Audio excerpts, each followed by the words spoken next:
You are here with By the Cover. Today we're going to be reviewing Dungeon Crawler Carl 3, the Anarchist Cookbook by Matt Dinniman. This book was 513 pages, and it took me 15 days to read. I would rate this book a 6.5 out of 10. This review will contain spoilers, so if you do not want to hear those, click off now. The synopsis: Carl and his cat Donut are trapped on the 4th floor, the Iron Tangle, a deadly complicated subway system filled with monsters and deadly puzzles. To escape, they must navigate the interconnected trains, form uncertain alliances with other survivors, and complete a series of complex time-sensitive objectives while battling the notorious Warrant Corporation and their increasingly difficult game show challenges. Now guys, up to this point, I really enjoyed Book 1. I thought Book 2 was okay, but it kind of lulled. I was really hopeful that I was going to enjoy Book 3. It takes place in a subway system. Every story I've read with trains, I just love trains, so it automatically kind of gets boosted up in my mind.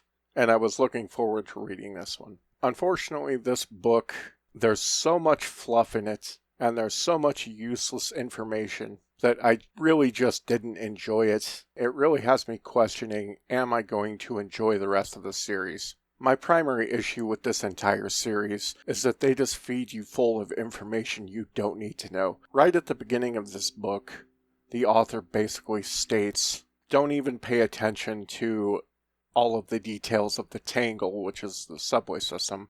It's confusing and you really don't need to know how it works until the end, so just ignore it. Well, if I'm going to ignore it, why even put it in a book? But along with just the level in general this time, there's also information that I don't care to read, like stats. I don't care about the stats. I don't care how they stack on top of abilities that people have already maintained. I don't care about class systems. I don't personally care about any of the gaming related stuff.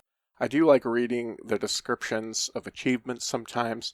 I enjoy the humor of it, but I don't enjoy all of the gaming aspects of this series. It's just useless information. You could cut out 3/4 of this book and just kept the last third of it the story that actually mattered. And I really worry that the further I get along in the series, the worse and worse this is going to get, because it seems like, just taking a look at the books I have currently, that they almost double in size every other book. And this one could have been cut down significantly.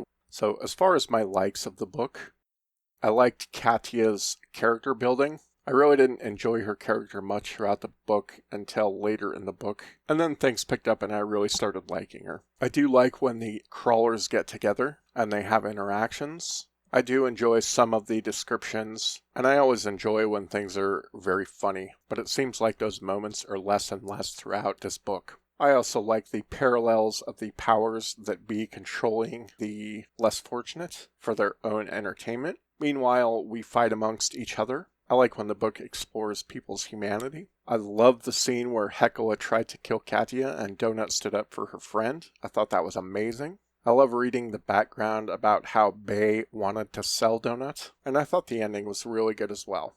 As far as my dislikes, I've already mentioned them, and that was just the amount of useless information. I'm really here for the story and the interactions and how things progress, and I'm also here for the humor. I like the actual story portion of the book. And I really don't care about class systems and choices of picking this or that. Just pick something, move on, and get to the story. I'm going to continue to read this series. For me, this was the lowest point thus far in the series. And I really hope it gets better. Overall, this one was still entertaining, but it was kind of a disappointment. So that's about all I've got. We'll catch you later.